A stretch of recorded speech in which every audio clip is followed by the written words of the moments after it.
இந்த வீடியோவில் நம்ம என்ன பார்க்க போகிறோம் அப்படின்னா எம்எஸ் எக்ஸலில் ஒரு ஷார்ட்கட் கீயான ctrl+E ஃப்ளாஷ் ஃபில் சொன்னோம் இல்லையா, அதை பற்றின ஒரு வீடியோ தான் பார்க்க போகிறோம்.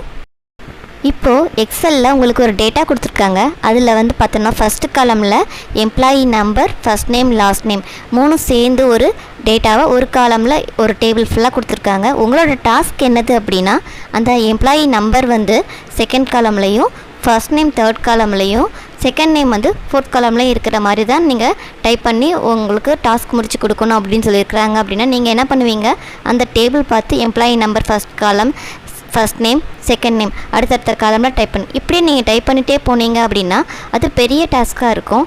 அதுக்கு பதிலாக உங்களுக்கு இப்போ ரீசெண்டாக இருக்கக்கூடிய எம்எஸ் எக்ஸலில் ஒரு ஷார்ட்கட் கீ இருக்குது. அதுதான் ctrl+E ஃப்ளாஷ் ஃபில்னு சொல்கிறோம்.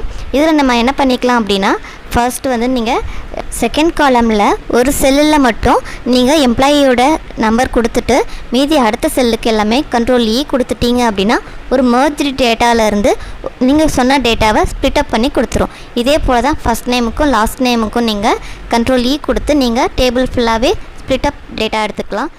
தேங்க்ஸ் ஃபார் வாட்சிங்.